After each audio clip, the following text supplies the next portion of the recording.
So these 3 shoulder movements that I'm going to show you today are 3 movements that I wish I incorporated years ago. This isn't just for those who are looking to train for calisthenics or learn how to do a handstand. Although it has helped me quite a bit build up that strength, it is so important to have good shoulder mobility. I've actually dealt with a lot of shoulder pain, as I'm sure a lot of you have as well, over the years. And I have to say that a lot of these movements have helped reduce a lot of that pain.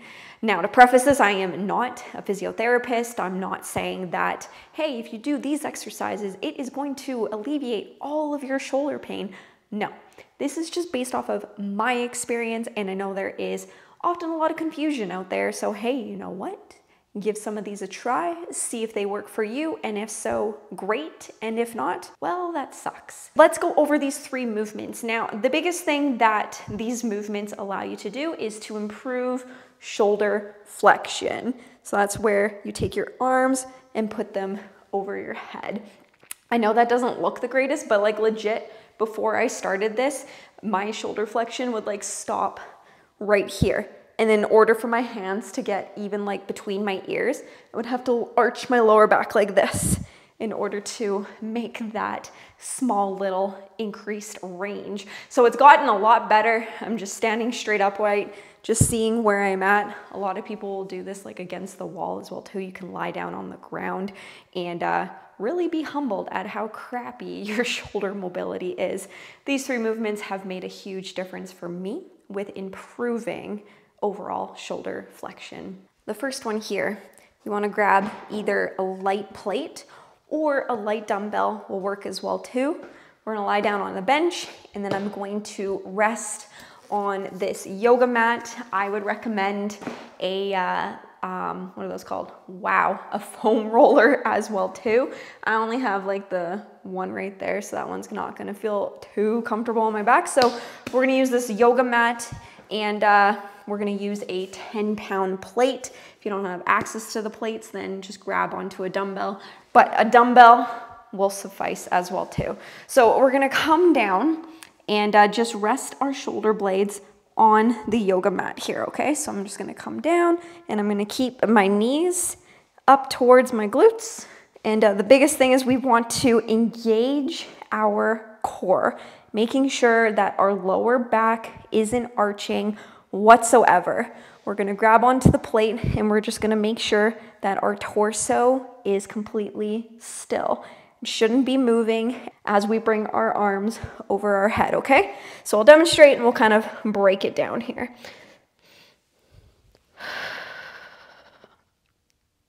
Okay, so the biggest thing that we want to do with this movement here is we're going to bring the plate over our head and work within an active range. Don't overdo it. If it starts to pull, if it starts to feel uncomfortable, or if you start to notice you're losing core stability and your back is starting to arch as a way to compensate.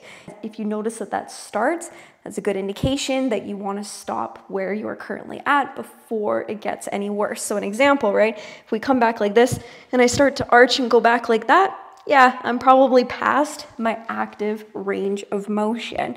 So making sure your core stays nice and strong and your back isn't arching whatsoever. The biggest thing what we want to do is strengthen our shoulders in this position. That's why we're holding the weight and I'm trying to bring it back where at least my arms are in my mid ears, or yeah, in the middle of my ears, and hold it for about 5 seconds. And bring it back to the starting position. Rest for a second or two, and we're gonna go again. Bring it back, what feels comfortable. My core's shaking because I'm really trying to keep it tight right now. Hold for like 3 to 10 seconds, don't overdo it, and come back. I would do 3 sets of 5 to 10, work up to more volume over time, and just see how your shoulders feel with that. I do those before I do any handstands, and it feels just so good. Like it really just opens up my shoulders in that position. And like I said, the biggest thing with that is we are trying to strengthen our shoulders when our arms are over our head like this? Like, how often are we doing strengthening movements when we're in this position? Not a whole heck of a lot. Let me tell you, you guys, I have done lateral raises forever. I'm very happy with my shoulder development, but the strength when I'm in an overhead position, whew, it has been lacking. So this exercise is very helpful with that. All right, the second one where we are focusing on strengthening our shoulders overhead. You don't have to sit on a bench if you don't want to. You can sit on the floor, whatever works best for you. But we're gonna bring the plate over our head and we're gonna do isometric holds. So just time it to do whatever you can comfortably do and gradually work up to an increased amount of time over time. That's how we will achieve progressive overload in this. So if you can only hold this for 5 seconds, providing your form is near perfection, I would rather you hold it for 5 seconds versus 30 seconds where your back's starting to arch and your body's starting to compensate. We want to actually focus on strengthening the proper areas. So take the ego out of it. Don't worry about what your starting time is. Gradually work up to it while your form is staying on point. I do find that filming yourself can be very helpful, especially in the beginning, because it can be tough to ensure that you're actually doing the movement properly. You're not arching your back or anything like that. So I'm just gonna bring my knees up like this, just so I can kick up the plate. I just have a 10-pound plate right now. I typically do this with a 25-pound plate. I haven't lifted any heavier than that. Maybe that'll be my next area of progression. Right now I'm doing 30-second holds with a 25-pound plate. I find that it does the trick, but hey, you know what? Progressive overload's important, so maybe eventually I'll do 45. But anyway, so we're gonna take our hands and push up the weight like this, and then we're gonna extend our legs back out.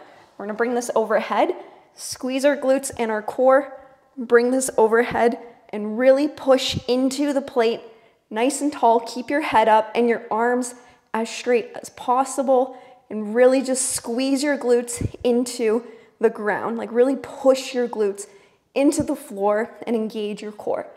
So hold up like that. And try to keep pushing back, because you'll find you'll want to come forward like this. Push back while keeping your head straight. Don't like go forward with your chin. Keep your head in alignment and push your arms back while ensuring your back isn't arching. So you always want to have your biceps next to your ears, okay? That's kind of the goal here. Oh, even talking during that is really difficult. All right, the last one, you can grab a mat to lie onto if you would like, totally your call, but we are gonna come down, lying down on the ground. Hopefully the mic doesn't make too much noise on the ground. We're gonna extend our arms out, and you kind of wanna have them as close together as you can, but a good starting point is 45 degrees. If you can get into a more straight line, even better. But if your mobility sucks, like mine does, maybe just start out at a 45 degrees. I'm gonna bring my head down on the ground, and sometimes just even that is all you need. But try extending one arm up at a time and hold it for 5 seconds. Bring it down. Other one for 5 seconds. Bring it down. If that feels pretty easy, you can bring both up for 5 seconds and bring it down. When you are doing this, make sure that your arms stay fully extended. Sometimes your arms want to kind of bend like this. Make sure that you're really opening up your shoulders at the top here, elbows fully extended, and really just point your fingers so that way it feels nice and strong. And hold up like that, and then just see how long can you do that for. Come down and relax, and even just sitting here like this, this is not a normal position that we are in when our arms are extended like this, even at rest. This is more of a static stretch right now, and then strengthening when we bring our arms up, hold it, and come back down. Can you guys see that? You guys want to laugh for a second? It's starting to go, oh, there it is. That's for me putting my head on the ground. Anyways, too funny. Okay, do you know what, you guys? I have a bonus one for you. We're going up there. That's why it's so tall right now. But I got a bonus one for you. This one isn't really a strengthening one. It's more of a static stretch. I guess you don't need to be that far away. Hey, do you guys love how much I plan out these videos? So what we're gonna do is a dead hang. So if you have somewhere you can hang, great. This is just a great static stretch. If your shoulders are still struggling to open up when you're doing all of these different strengthening movements that I've given you today, this is a great way to just have a nice release, hopefully. So I'm just gonna grab onto something and make sure you have good grip. You might even find that you can't fully let go. Like I have one leg on the bench right now. Some people, that's all they can do when it comes to a dead hang. That is totally okay. Just really just like let yourself fall. Like, yeah, you guys can see it. My foot is on the bench right now. Really just open up those shoulders. It makes it feel so good and can kind of just, you know, break things down a little bit if your shoulders are giving you a hard time. If you find that this feels pretty good and it doesn't hurt, make sure that there is no actual pain. It just feels like a good stretch and you need a deeper stretch. Let that other foot off of the bench.